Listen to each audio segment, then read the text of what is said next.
E vamos ao nosso tema de hoje: intolerância.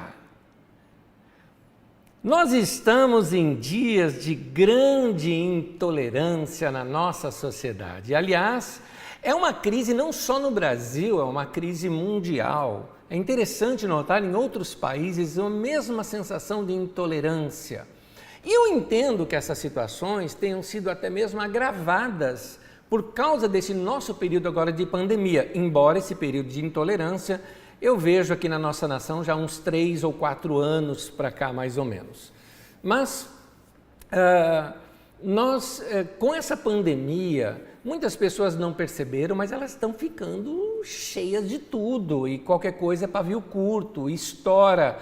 Quer a saudade de ter emoções fortes, por exemplo, emoções que você sente num culto, ou emoções que você sente num show, numa partida do seu time lá ao vivo, numa viagem, não é? A falta dessas emoções fortes faz com que as pessoas procurem ocasiões para liberar essas emoções e quando não acham, elas causam. Então, muitas pessoas estão nesse momento, vivendo um momento de intolerância por causa disso. Agora, existem algumas atitudes que a gente percebe quando alguém está sendo intolerante, são atitudes comuns no intolerante e para você checar se você também não está, de repente, beirando alguma coisa dessas. A primeira delas que eu queria te destacar, isso eu ouvi de um psicólogo, onde ele falava do problema da intolerância, falando relativo ao fanatismo. Você já ouviu a expressão futebol, política e religião não se discute? É óbvio que você pode conversar sobre essas coisas. Eu tenho grupos de pastores que eu converso abertamente sobre a religião. Eu tenho grupo, por exemplo, com amigos aqui da Carisma, que a gente brinca sobre futebol. A gente joga junto ali o Cartola, FC, e brincamos juntos. A gente faz muita zoação com o time adversário, mas é tudo na base da brincadeira. Agora, quando a política, o futebol e a religião caem para o fanatismo, essas crenças, elas dispersam o fanatismo e a intolerância em quem de fato já é assim lá dentro. É como se ela despertasse isso nas pessoas. Uma das coisas que o fanático adota são pensamentos extremistas, aquele que a gente chama de lacração, né? É aquilo e acabou e o detalhe que às vezes o fanático, ele leva isso a tal ponto de desejar a punição para quem pensa diferente dele. Não é à toa que a gente vê muitos crimes sendo cometidos por pessoas fanáticas. Fanáticos por futebol, por exemplo, se envolvendo em briga de torcida. Cá entre nós, existe coisa mais tola do que briga de torcida? Pois é, existe. Briga de política e briga de religião dá na mesma. Fanáticos políticos chegaram ao ponto do desrespeito. Vocês se lembram de quebrar placa de rua porque estava o nome de uma pessoa que era opositora deles naquela rua, sendo ali homenageado. É um desrespeito à sociedade, é um desrespeito aos outros e se julgando heróis. Um deles está preso aí agora, que se dizia defensor dos direitos, está preso nesse momento, não por esse crime, mas por outros crimes, inclusive piores. Para você ver como é que são as coisas. Fanáticos. E o que dizer de fanáticos religiosos? Que solta bomba em quem pensa diferente. Bom, aqui no Brasil é um pouquinho diferente isso. Eles não soltam bomba física, eles soltam bomba pela internet. E aí, lacrando, ou fazendo cancelamento, né? Essa expressão é um termo usado quando você faz um linchamento pela internet. E assim, nessa semana nós vimos alguém fazendo linchamento contra outro irmão em Cristo. Meu Deus do céu! Só porque pensa diferente. E alguns se sentindo no direito de opinar no que o cara deve ou não deve pregar. Meu irmão, quer um conselho? Vai cuidar da tua vida. Se não é da igreja dele, cuida da tua tua vida. Deixa o cara pregar o que ele quiser para a igreja dele. Ele é o pastor. São os membros da igreja dele que têm essa liberdade de questionar, de perguntar. Mas até onde eu saiba, aliás, eu mesmo já vi, assisti tudo, já você conversou com o povo da igreja dele, está em paz com o povo da igreja dele. Aliás, fica esse recadinho, se você não é da Carisma e não gosta do que eu prego, muda de canal, faz isso. É bom para você, é bom para mim, fica bom para todos, não é verdade? Então, apesar de que eu não gosto de quem fala esse tipo de coisa, mas tudo bem. Mas vamos lá. O caso é o seguinte, guarda bem isso. O intolerante, ele acha que a sua opinião é mais importante e mais verdadeira do que a dos outros. É isso que é terrível. Ele despreza as outras pessoas, o que vale é o que ele pensa. Uma outra coisa que é uma característica do intolerante é que ele tem uma rigidez psicológica muito forte. Eles rejeitam o que é diferente, não aceita pessoas que têm uma visão diferente, uma filosofia diferente, uma maneira de pensar, não aceita nada fora das suas regras. Então, o intolerante no meio da igreja, por exemplo, ele não aceita uma interpretação diferente da sua ou que contradiga alguma coisa que ele aprendeu algum tempo atrás, porque aprendeu em seminário, porque aprendeu com algum outro teólogo. Ele não aceita linhas diferentes de teologia. E a teologia, gente, teologia não é Deus. Deus não muda, mas teologia muda. Teologia é logia sobre Deus, são pensamentos de como se explicar alguma coisa acerca de Deus, porque Deus não se explica. Então, a teologia está em constante mudança o tempo todo, é só você olhar para a história que você vai ver como que a teologia vem mudando, aperfeiçoando ou piorando, aí vai de cada um, mas para que brigar por causa disso, não é? Então, o intolerante, ele também é uma pessoa difícil de se relacionar, porque falta empatia, normalmente são pessoas briguentas. Eu acho que seria bom um conselho, se você for namorar com alguém, dá uma olhadinha na rede social dessa pessoa antes. Vê se é daquele tipo de pessoa que chega com lacração, né, com cancelamento, esses são termos, são gírias de internet hoje, né? Que chega brigando com todo mundo, que só reposta coisa, nunca tem opinião pessoal, só reposta ou faz opinião pessoal em cima de alguma coisa que já estão falando, ama uma fofoquinha, como tem fofoqueiro. Eu vou contar uma coisa para vocês, eu estava longe, principalmente da rede Facebook, principalmente dessa rede eu estava longe. Eu parei essa rede há um tempo atrás, alguns anos atrás, eu retomei agora na pandemia para poder avisar os irmãos dos eventos da nossa comunidade. Para isso, tanto que se você olhar lá minha lista, é só isso e uma outra brincadeira que eu faço, só também. Mas eu não costumo ficar lendo, sendo honesto com você, me desculpa se eu não vi seu post, porque eu não costumo ficar lendo, eu não tenho tempo para essas coisas. Mas de vez em quando a gente está exatamente postando, vem os primeiros ali, e eu estava vendo nessa semana como o povo é briguento.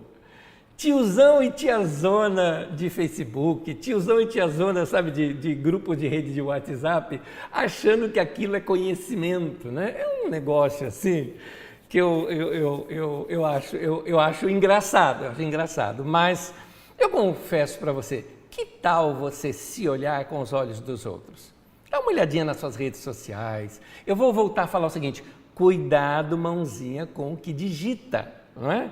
Assim como cuidado boquinha com o que fala, cuidado mãozinha com o que digita. Tem gente aí que está machucando tanta gente, de bobeira, para quê? Não é? Então, o intolerante, ele sempre acha que tem que dominar a conversa, impor o seu ponto de vista e entrar em discussão.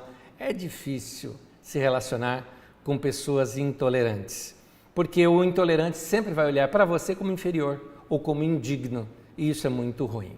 Por que eu estou falando tudo isso? Porque é dentro desse contexto que eu quero ler uma parábola de Jesus. Sim, a Bíblia é um livro super atual.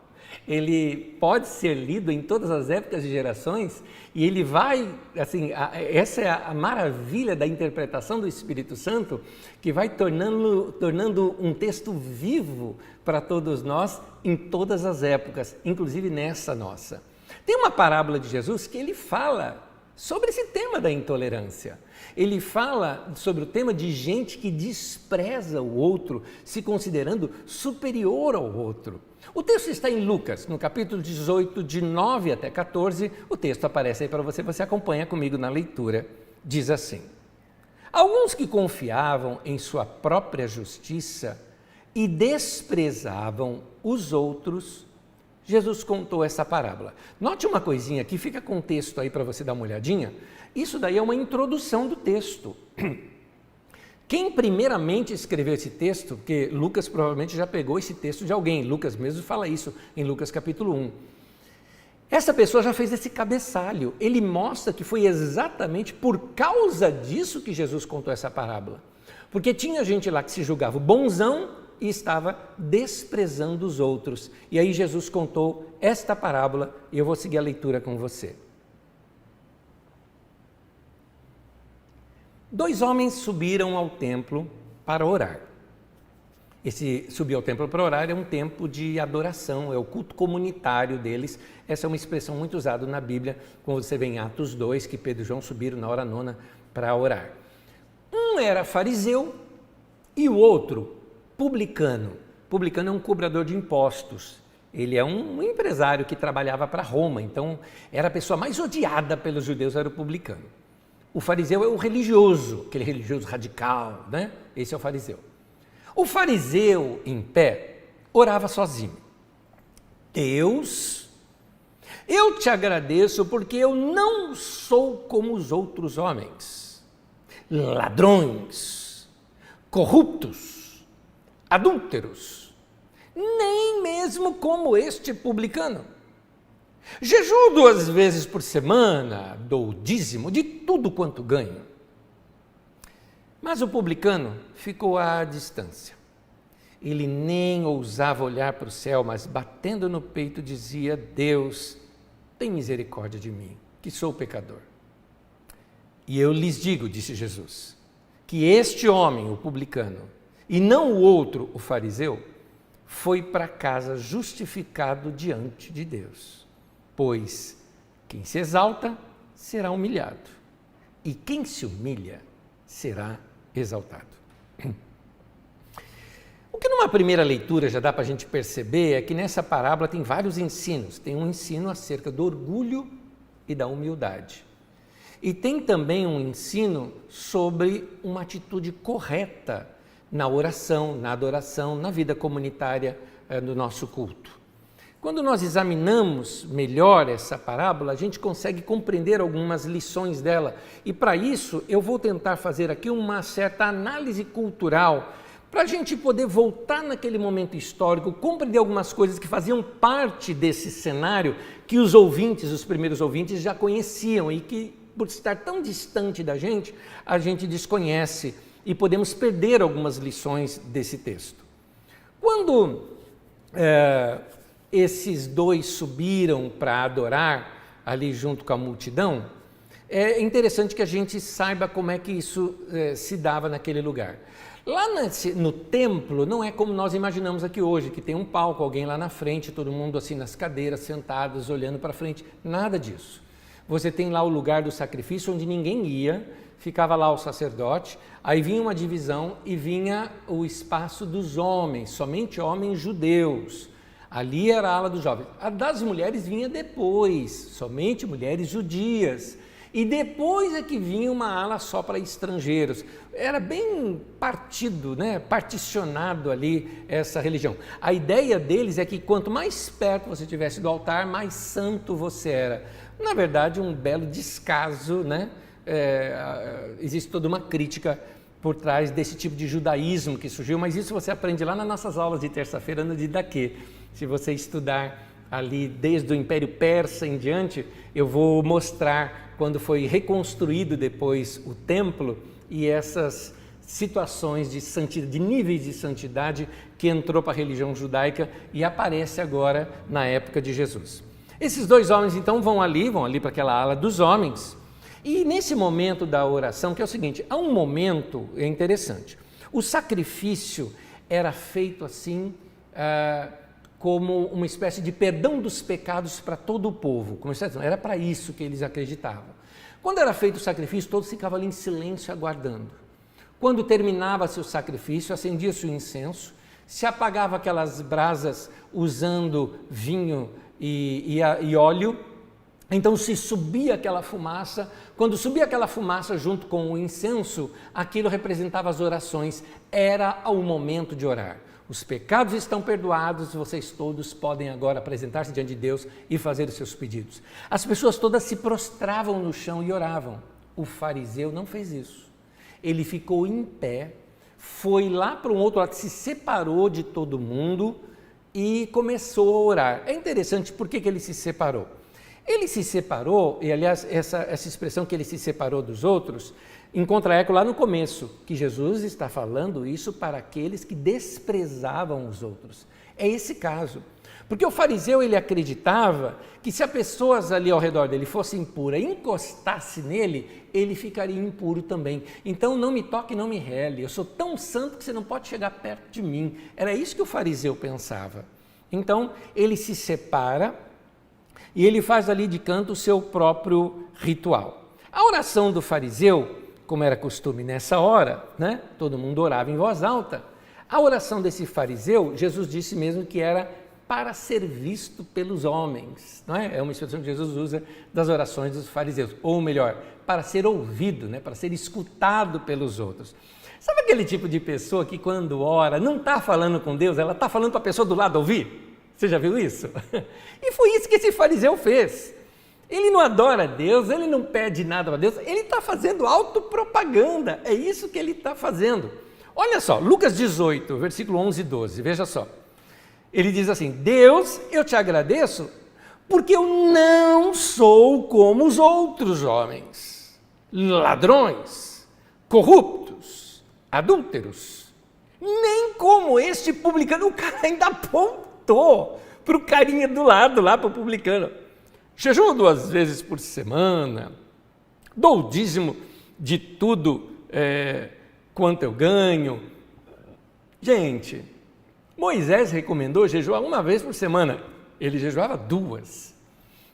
O dízimo era descontado dos cereais, do vinho e do óleo, mas ele, Jesus até fala, dava até da hortelã, das hortaliças, daquelas mínimas folhinhas eles davam, né? Só para dizer que eram rígidos e que fazia mais do que era pedido. Mas me chama a atenção uma coisa, o cara está orando, apontando, não sou também como esse aqui, ó. E ele fala assim, não sou como os outros homens, ladrões. Bom, ele poderia estar pensando no publicano quando fala ladrão, porque o publicano lidava com dinheiro público, ele lidava com cobrança de impostos, sem controle bancário. Imagina, Roma exigia dele, ó, eu quero 20 daquela pessoa. Ele chegava lá, cobrava 30 e não tinha onde você reclamar, você tinha que pagar 30, acabou, e 10 era dele. Ou ele podia cobrar 50 e ficar com 30, desde que ele pagasse os 20 para Roma. Então ele era odiado por todos. Então, ladrões, aí o cara ainda completa. Corrupto, pode ser. Você vê Zaqueu, por exemplo, né? que ele mesmo se denuncia na corrupção. Mas aí ele completa, adúltero. Mas como é que ele sabia? Quem disse que o cara era adúltero? Quem falou isso? Isso aqui é julgamento. Isso é característico de gente que critica o outro. Você começa a criticar, para fortalecer a sua crítica, você fala até coisa que a outra pessoa não falou. Você coloca palavras na boca daquela pessoa, ou como se faz hoje na internet, se recorta um trechinho e diz que aquela pessoa falou aquilo que está no trecho fora de todo o contexto do que foi dito. Meu irmão, texto fora do contexto é pretexto, é isso. Você está querendo criar alguma coisa, inventar alguma coisa. E a Bíblia fala que a razão de fazer isso, lembra, bem no início do texto, Jesus usa essa expressão, Lucas, né, que narra, que alguns que confiavam na sua própria justiça e desprezavam os outros, foi para esses que Jesus contou essa parábola. Então, toma cuidado quando nós somos tentados a falar mal de alguém. Você já foi tentado a falar mal de alguém? Eu já, um monte de vezes. Fala a verdade, é gostoso falar mal de alguém, aquilo dá aquela coceira por dentro, você fala, mas isso é carnal. Isso é pecado, isso é coisa ruim, isso é bicho feio dentro de você e dentro de mim. A gente tem que execrar essas coisas, a gente falar, Deus, tem misericórdia de mim. É nessas horas que a gente tem que olhar para o coletor de impostos. O cara fica longe de todo mundo, não por causa igual o fariseu, que era para não se contaminar, ao contrário, por se julgar indigno de ficar igual aos outros. Em Lucas 18, versículo 13, diz assim, mas o publicano ficou à distância. Ele nem ousava olhar para o céu, mas batendo no peito dizia, Deus, tem misericórdia de mim, porque eu sou pecador. Olha só, esse homem chegou diante de Deus. Deixa eu te contar uma coisa que é cultural aqui. Lá no Oriente Médio, é um costume deles, quando eles vão orar, eles colocam as mãos sobre o peito para orar. Então, algumas vezes assim, algumas vezes cruzado, é assim que eles oram, colocam a mão aqui no peito. Porque é aquela ideia do coração, não é? Aquela ideia do coração. Jesus mesmo falou, do coração pode sair coisa boa, pode ser coisa ruim, né? Então, do coração é que procede os maus pensamentos. Então, às vezes coloca aqui como que dizendo, Deus, cura meu coração, perdoa o meu pecado. E este homem disse que ele batia no peito, então talvez ele estava de punho fechado e batendo aqui enquanto ele orava, dizendo, Deus, arranca esse bicho ruim de dentro de mim, tira essa coisa de dentro de mim. Eu não estou correto nisso que eu estou fazendo. Ele sabia que lá dentro do coração dele tinha coisa ruim e ele se arrepende. Eu gostaria tanto, meu irmão, você que andou falando mal de alguém, que sentisse esse arrependimento nesse momento. Fala, Deus, eu pensei mal daquela pessoa, eu julguei aquela pessoa, eu concluí coisas da vida daquela pessoa que não são verdades. Me perdoa, Senhor, eu sou bicho ruim, eu preciso do teu perdão, porque o texto, quando ele fala, tem misericórdia de mim, no original diz, faz uma expiação por mim, é aquele ato da expiação dos pecados, né? É o mesmo que dizer, limpa o meu coração, perdoa o meu pecado. Ele fica de longe, ele não quer ser visto por ninguém, ele se sente indigno de estar ali com aquelas outras pessoas, e quer apenas que Deus o perdoe para que ele um dia possa ser parte daquele grupo de adoradores que estava ali prostrado, adorando a Deus. Meu irmão, fim do culto. Terminou aquele culto e ambos vão para casa. E aí Lucas 18, 14 conta esta ida deles. Eu lhes digo, Jesus disse, que este homem que bateu no peito, que se arrependeu dos pecados, e não o outro que estava ali só criticando os outros, foi para casa justificado diante de Deus. Pois quem se exalta será humilhado, quem se humilha será exaltado. O judeu acreditava que só Deus é digno de toda exaltação.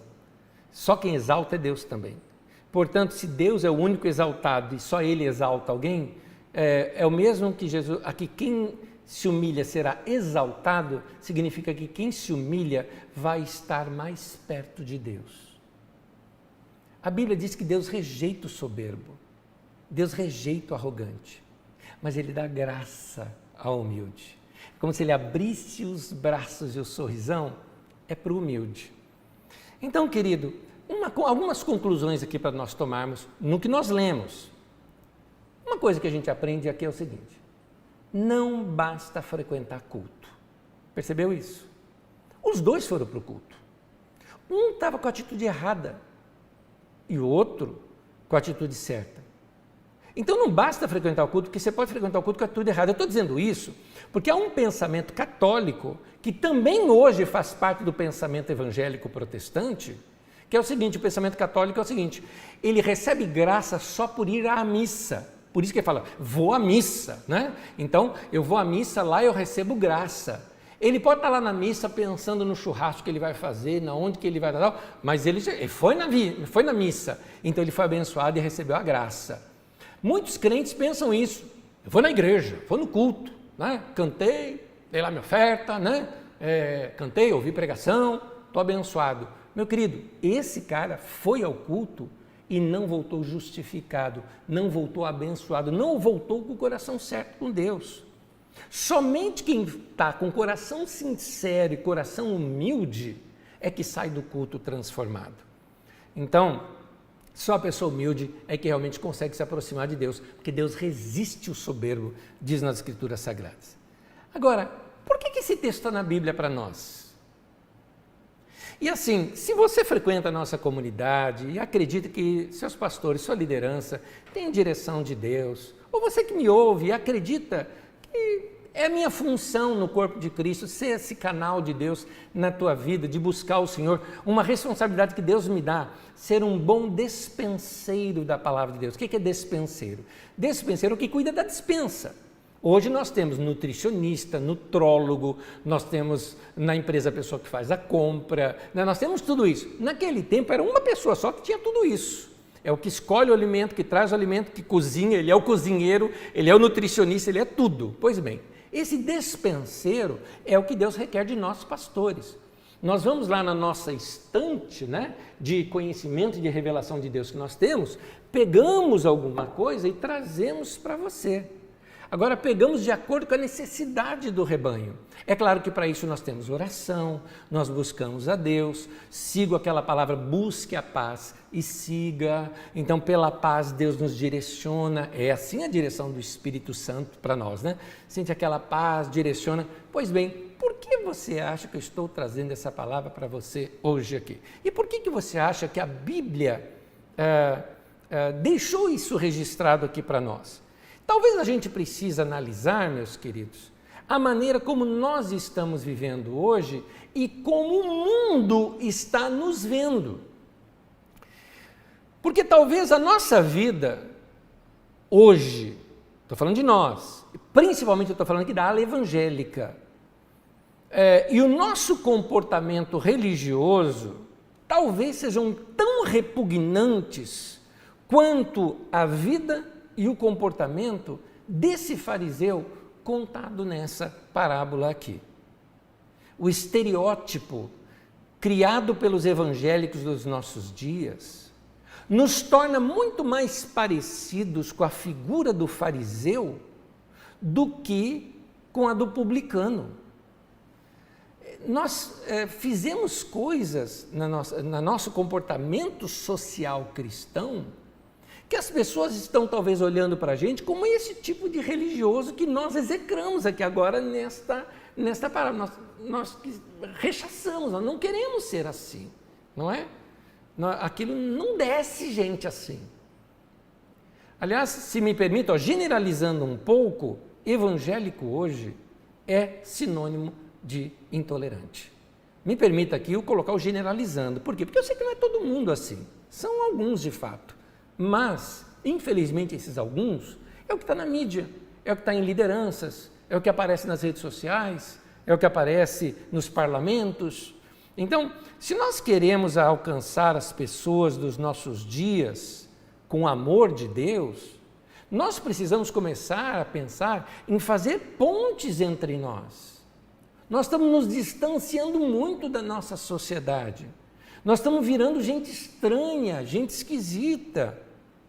A igreja evangélica precisa se arrepender dos seus pecados, se arrepender dos pecados dos seus pastores midiáticos, se arrepender dos seus pecados dos seus representantes políticos e de todos aqueles que estão mais ofuscando o evangelho do que brilhando o evangelho, mostrando Jesus para as pessoas.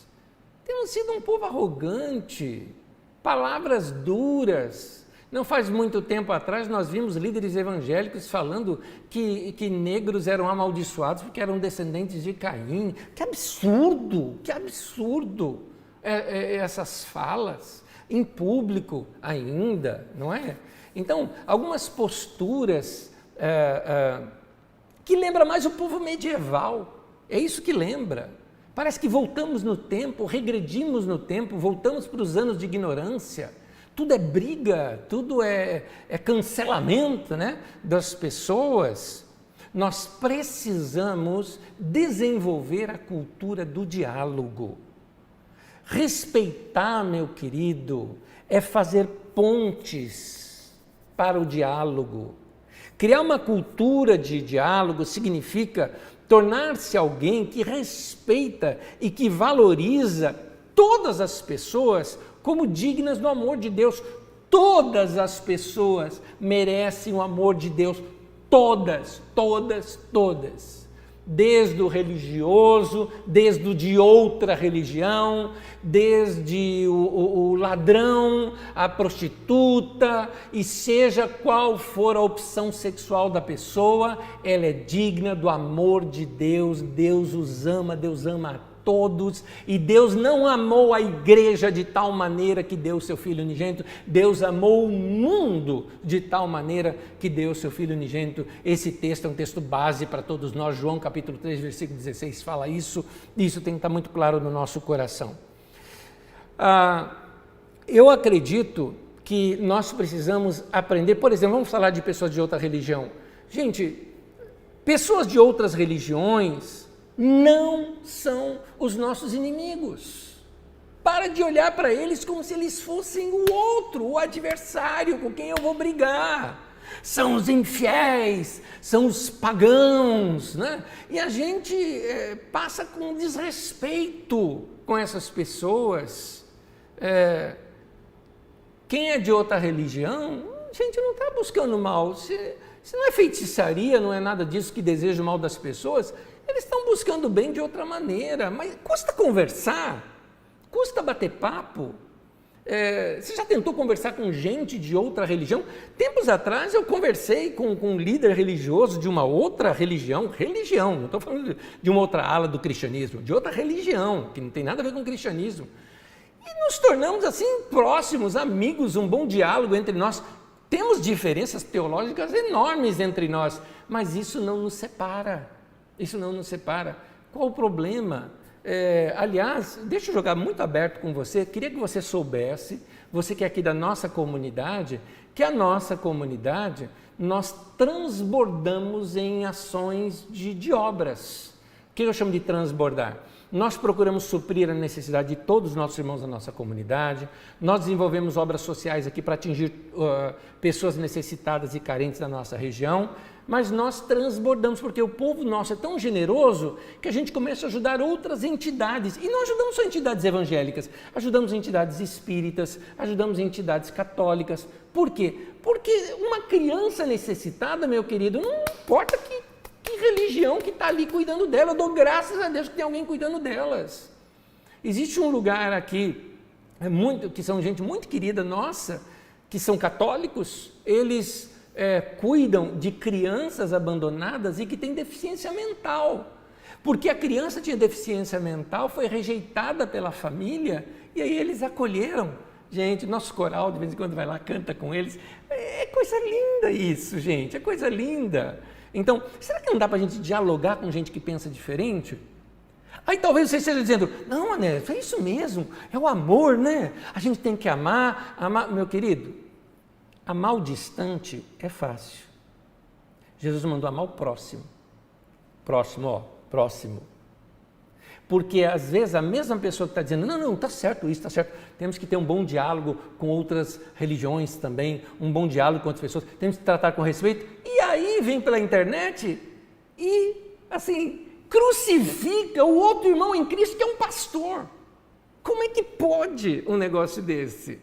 Gente, vamos ver aqui como é que Paulo tratava gente de outra religião. Olha que coisa linda. Paulo era elegante, assim, inteligente, eu diria, né? Em tratar com pessoas. Paulo estava na Grécia. Na Grécia existe um lugar que é conhecido até hoje, né, por causa das ruínas que ainda tem lá, chamado Areópago. O Areópago era o clássico da Grécia. Era o lugar onde grandes filósofos discursaram, como Aristóteles, Platão, provavelmente Sócrates também. Ali era o lugar onde as pessoas passavam o dia para ouvir as novidades de filosofia, e Paulo foi convidado para discursar ali. E nós temos um trecho desse discurso de Paulo lá em Atenas. Lembrando, não havia nenhum cristão, somente Paulo ali, que Paulo não estava nem acompanhado com outras pessoas, estava sozinho. Então, somente Paulo ali vai ministrar, ele é o único cristão. Os que estão ouvindo ele também não são judeus, são gregos que serviam os seus próprios deuses. Ali, por exemplo, bem diante de Paulo, tinha uma estátua enorme, chamada estátua de Atena. Então, Paulo estava nesse ambiente pregando. Olha como ele diz, Atos 17, versículo 27 e 28, diz assim: Deus fez isso para que os homens o buscassem e talvez, tateando, pudessem encontrá-lo. Olha que ele está falando para aquele povo, que aquele povo poderia tateando encontrar a Deus. Embora não esteja longe de cada um de nós, daquele povo ele está dizendo isso. Pois nele vivemos, nos movemos e existimos. Como também disseram alguns dos poetas de vocês, também somos descendência dele. Que coisa! Olha quanta coisa rica aqui nesse texto. Primeiro, Paulo fala que aquelas pessoas, vocês estão buscando a Deus, estão tateando, tentando encontrar, e ele não está longe. Era como se Paulo falasse assim: Deus está aqui, tão certo como o ar que eu respiro. Paulo podia cantar isso lá, é que Asaf Borba ainda não tinha feito essa canção nesse tempo. Mas Paulo está dizendo: Deus está aqui. Nota, ele não está num culto, ele está no meio de gente, de pagãos, né? Como alguns gostam de chamar, e Paulo está dizendo: Deus estava aqui. Dá para conversar com as pessoas. Paulo não chegou assim dizendo: vocês vão tudo para o inferno, né? Paulo não falou isso. E aliás, ele foi tão simpático que ele se preocupou em falar algo da cultura deles. Ele diz: como diz alguns dos poetas de vocês, também somos descendência dele. Ele citou um poeta lá deles. Na carta de Tito, que está em Creta, ele fala: cretenses, ventres preguiçosos, tal. Ele vai citando uma poesia, né, de Epimênides, que era um cara de Creta, também um grande escritor ali. Era como se Paulo escrevesse aqui para nós hoje, citando trechos da nossa MPB clássica, por exemplo, ou de alguns dos nossos escritores, como Machado de Assis ou algo parecido. Nota que Paulo faz pontes para conversar com as pessoas. Meu irmão e minha irmã, eu falo com você que está percebendo por essa mensagem que talvez você seja um pouco radical demais e um pouco fanático nas suas compreensões. Você tome cuidado para não perder os seus filhos para o mundo. Porque alguns dos nossos filhos vão acabar encontrando mais misericórdia e compreensão no mundo do que no meio da igreja. É interessante isso. Eu não entendo como pais cristãos, por exemplo, quando tem algum problema de relação dentro de casa, botam um filho para fora de casa, ou, por exemplo, se o seu filho ou sua filha se declara homossexual e você toca o seu filho de dentro da sua casa, meu irmão, se arrependa, volte a ser pai, volte a ser mãe, vai amar essa criança, esse menino, essa menina, esse homem, essa mulher, amá-los o tempo todo. Eu estou chamando vocês à prática do Evangelho, é isso que eu estou chamando vocês. Então, toma cuidado para não perder os seus filhos, porque você às vezes não tem diálogo. Você já vem assim: não, é assim e acabou. Não dá para conversar, não dá para a gente pensar aqui de um modo diferente, não dá para a gente dialogar aqui em algum ponto. Então, é importante você saber que muitas vezes os nossos filhos têm dúvidas com relação à nossa fé. Passa dúvida na cabeça deles: será que é isso mesmo? Será que eu não estou seguindo essa religião só porque era a religião do meu pai, mas eu mesmo não me identifiquei com ela?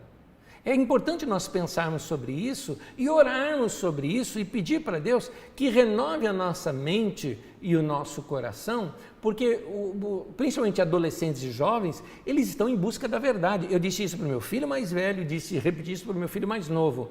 Se Deus é a verdade, como eu acredito que Ele é, Nenhuma busca pela verdade vai te levar para longe de Deus. Fica tranquilo, pode buscar, vai atrás, estuda mesmo, querido. Estuda bastante, leia bastante, porque se você está buscando a verdade, você vai, no fim de tudo, encontrar Deus. Tenha certeza disso.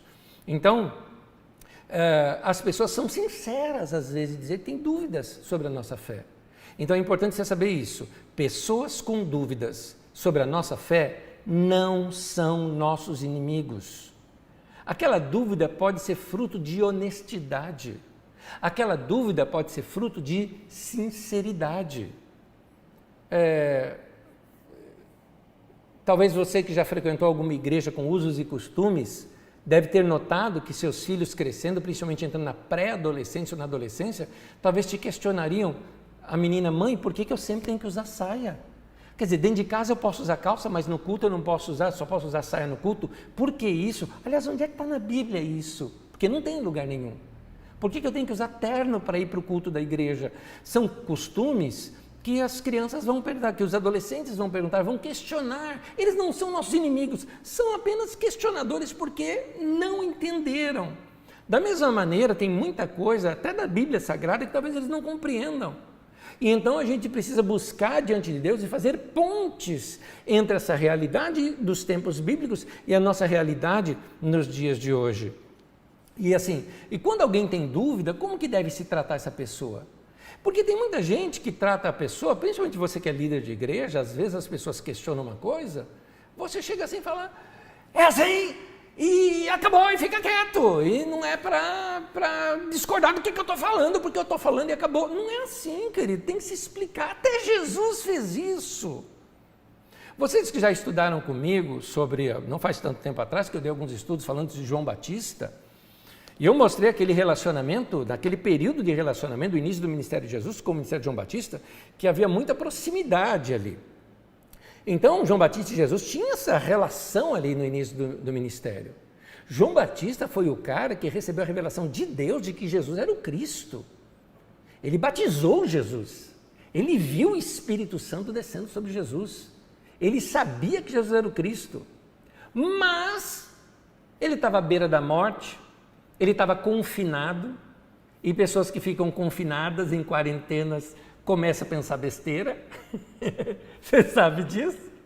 João Batista já estava pensando besteira, João Batista achando que ia morrer, e morreu mesmo, né? Porque ele foi decapitado, né? Pelo rei na época, e ele mandou logo uns discípulos dele perguntar para Jesus, o senhor é mesmo o Cristo que haveria de vir? Lembra do tema de hoje? O tema de hoje é intolerância. Grava bem isso, tá? Intolerância. Se Jesus fosse intolerante, ao perguntarem isso para Jesus, Jesus dizia, eu não acredito que me perguntam um negócio desse. Fala para o João Batista, você não viu o Espírito Santo descendo sobre a minha vida? Não foi você que me batizou? Não foi você que disse que não era digno de amarrar o cadastro do meu quichute? Não é? Então, ora, gente, Jesus não fez isso. O que eu acredito é que, assim, aqui o contexto, quando a gente vê o contexto e a vida de Jesus, ele deve ter aberto aquele sorrisão para os discípulos de João Batista, abraçou os caras, falou, vem cá, vem comigo que eu vou te mostrar. Lucas 7, versículo 20 mostra, dirigindo-se a Jesus, aqueles homens disseram, João Batista nos enviou para te perguntarmos, és tu aquele que haveria de vir? Ou devemos esperar algum outro? Jesus, o que ele fez? Demonstrou carinho para eles, ele chamou os caras e mostrou gente cega que começou a ver, gente que foi curada, e ele ainda termina dizendo, e aos pobres é anunciado o Evangelho.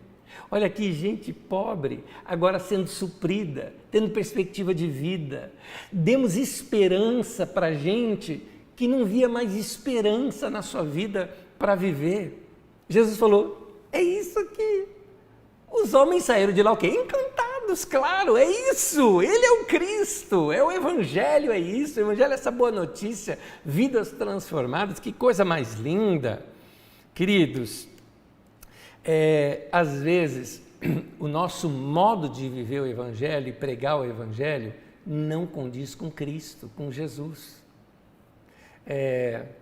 Eu vou contar uma aqui para vocês. Uma família estava assistindo televisão, pregação na televisão.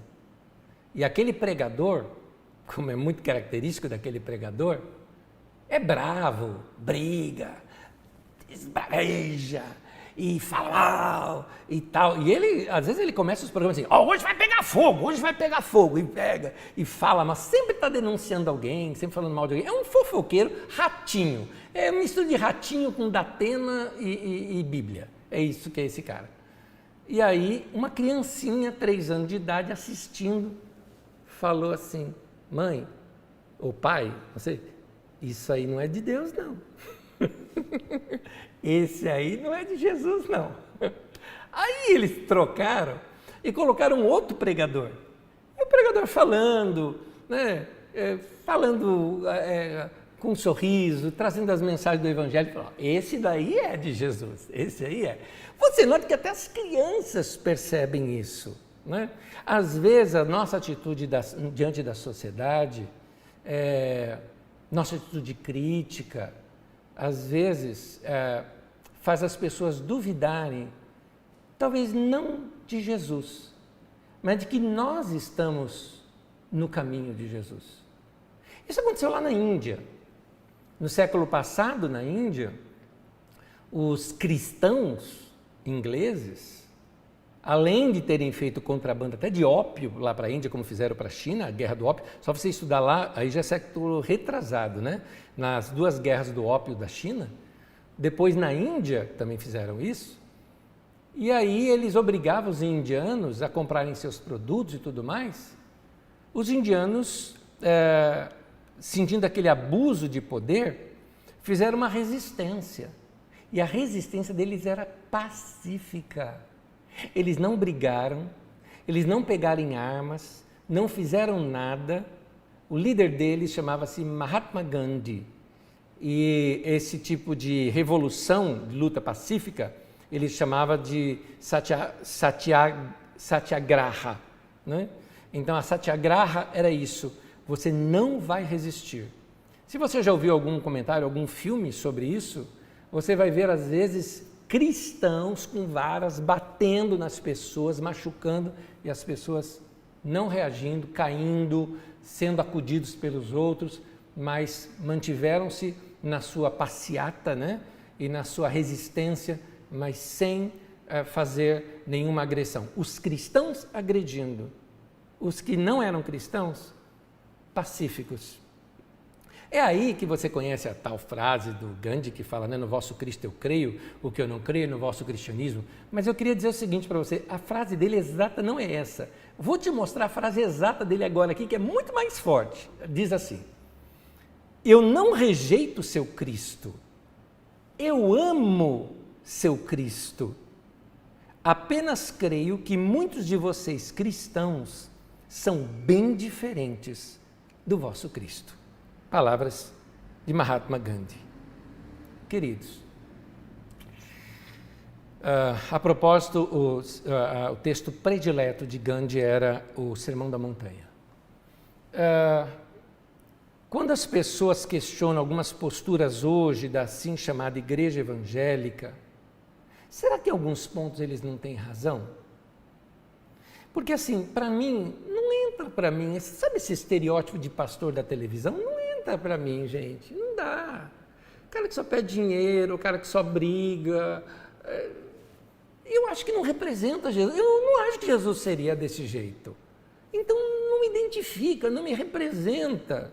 Na verdade me envergonha, estou sendo honesto com vocês. Eu tenho vergonha dos evangélicos. Onésio, a Bíblia diz, eu não me envergonho do Evangelho de Cristo. Do Evangelho, meu amigo, eu também não envergonho. Eu me envergonho dos evangélicos, tá? É deles que eu me envergonho, deles. Eu sou um também, né? Então, não me entra esse estereótipo de evangélico que é representada pela bancada evangélica no nosso congresso. Gente, não dá. Não dá para representar. Aquilo não é cristianismo, gente. Aquilo não é cristianismo. Esse adultério da igreja com política nos nossos dias, isso é um adultério. Por que é adultério, né? Porque o adultério é usar uma coisa para o fim errado. Por exemplo, eu disse isso para um pastor amigo meu. Eu falei, meu querido, você não tem direito. Que ele falou que ele ia fazer campanha para um determinado. Eu falei, você não tem esse direito.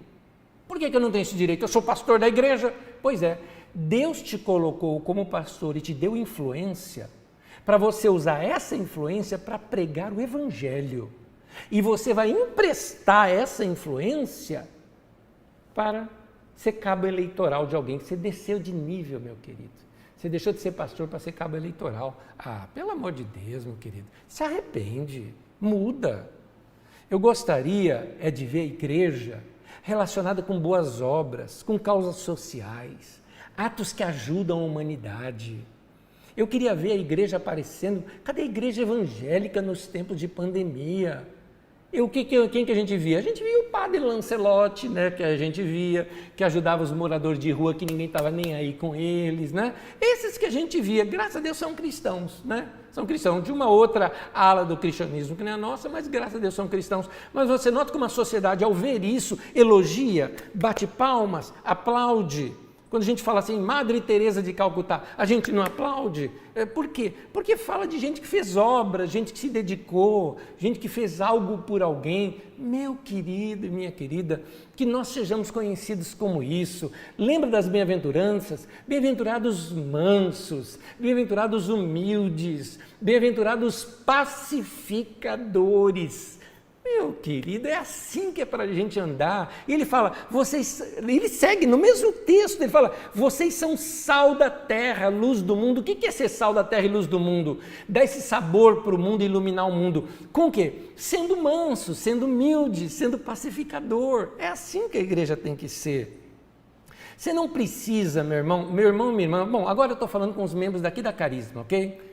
Você é de fora, fica à vontade de receber essa palavra ou não, mas aqui é uma palavra nossa de direção para a nossa igreja, para a nossa comunidade. Meu irmão, você não precisa ser igual à mídia evangélica para ser um cristão verdadeiro, tá bom?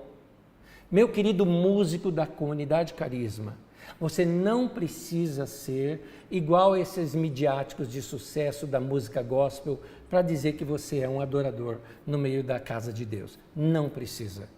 Meu querido irmão, minha querida irmã, nem tudo que reluz é ouro, assim também, nem tudo que se fala por aí em nome de Deus é de fato de Deus. Aliás, Paulo fala de falsos mestres, de falsos apóstolos, está cheio de texto assim na Bíblia Sagrada, diz que ele chegou a enganar os santos sutilmente como uma serpente enganou a Eva, 2 Coríntios 11 começa falando sobre isso. Lá adiante ele fala que até Satanás se transforma em anjo de luz, os ministros dele se tornam também pregadores do Evangelho, ou seja, vão distorcendo as coisas, não é? Vão penetrando, vão enganando o povo, sabe?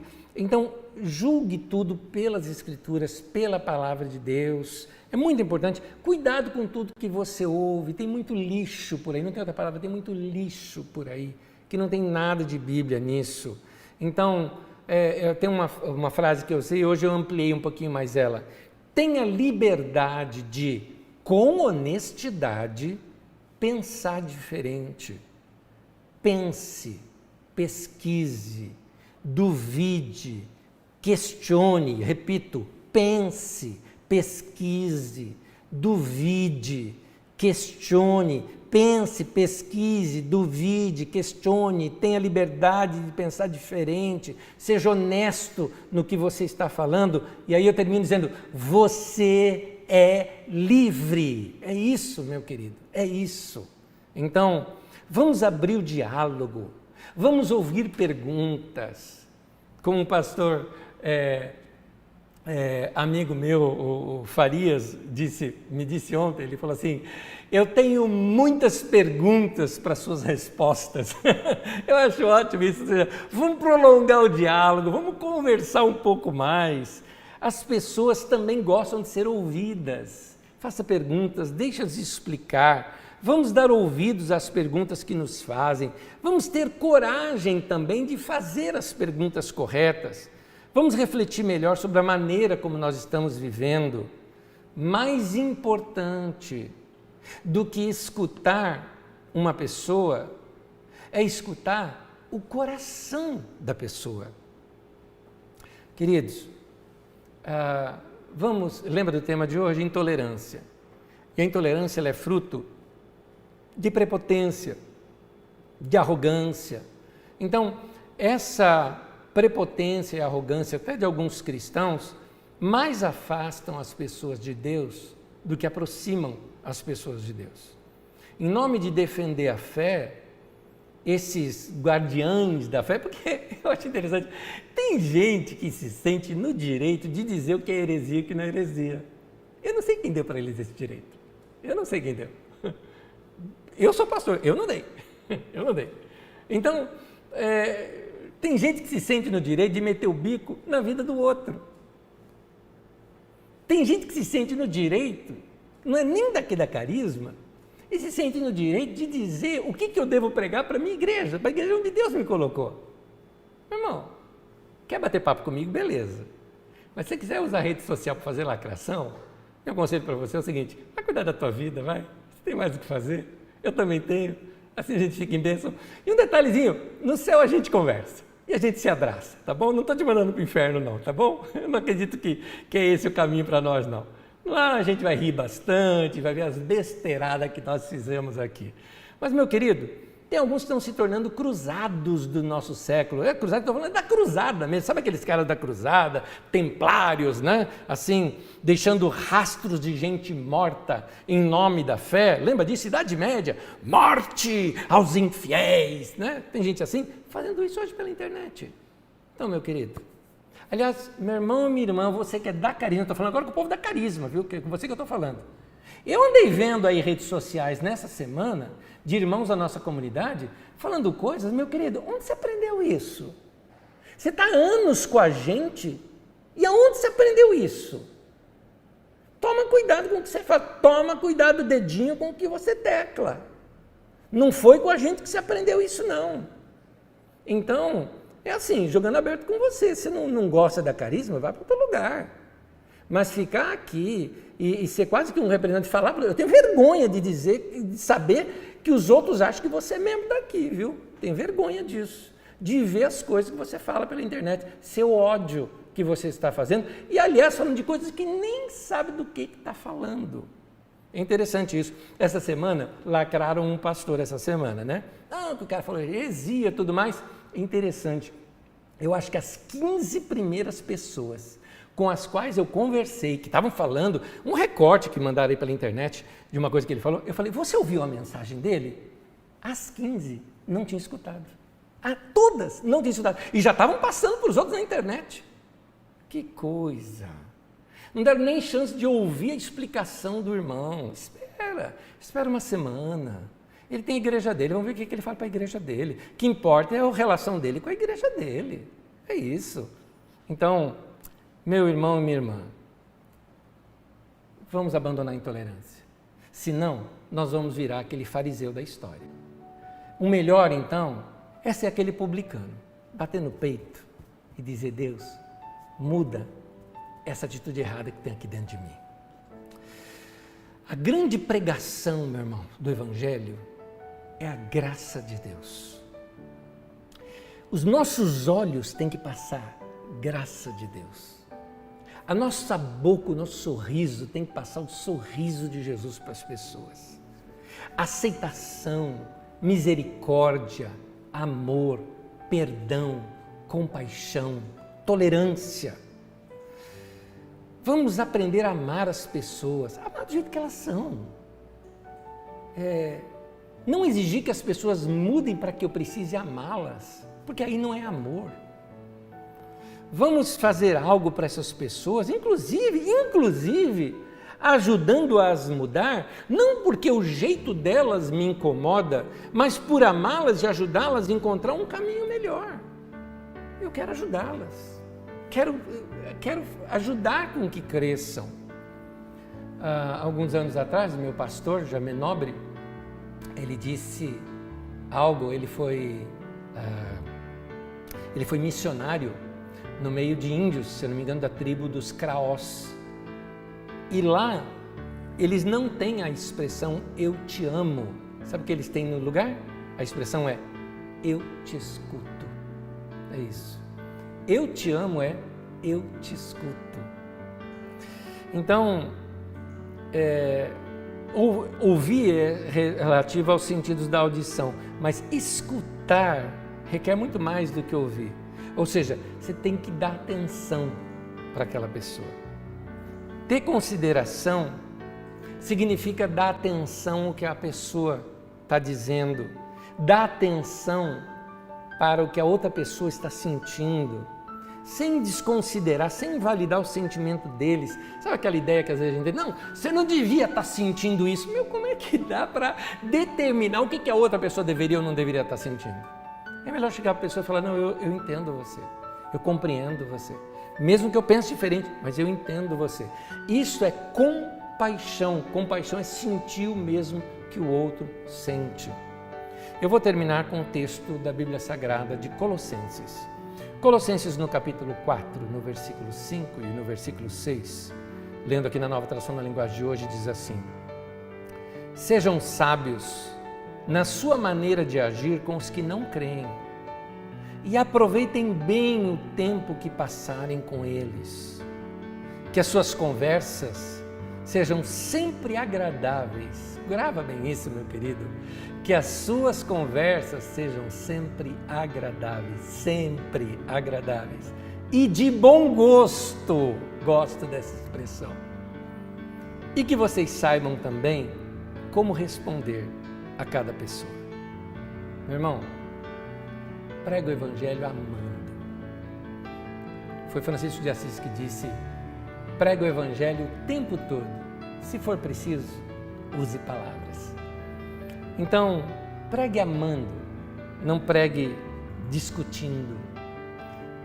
Pregue com a tua vida, demonstrando amor, demonstrando compaixão, demonstrando tolerância, demonstrando misericórdia. Isso sim se parece mais com Jesus. E até onde eu sei, todos nós aqui somos seguidores de Jesus. Então vamos ser mais parecidos com Ele. Cada vez mais que eu e a minha vida e a sua vida, possamos nos transformar para sermos cada vez mais parecidos com esse Jesus que é todo amor, todo compaixão, todo misericórdia, ou como o tema de hoje diz, todo tolerância, porque Ele entende o nosso coração e compreende os nossos erros. Sejamos assim também para com aqueles que erram, ou até para com aqueles que nem significa que estão errados, mas que talvez simplesmente pensem diferente de nós. Que Deus te abençoe e que te dê toda a graça para isso. Vamos orar. Senhor, no nome de Jesus eu oro, pedindo ao Senhor que o Teu Espírito Santo venha falar ao coração do meu irmão, da minha irmã, meu também, tudo aquilo que nós podemos mudar para sermos mais tolerantes com aqueles que pensam diferentes de nós. Que ao colocar as nossas opiniões, coloquemos sobre a mesa e não sobre a cabeça das pessoas. Ao fazermos nossas grandes afirmações, que elas sejam escritas a lápis e não a caneta, de modo que a gente possa trabalhar melhor nossas palavras e o nosso diálogo seja mais aberto.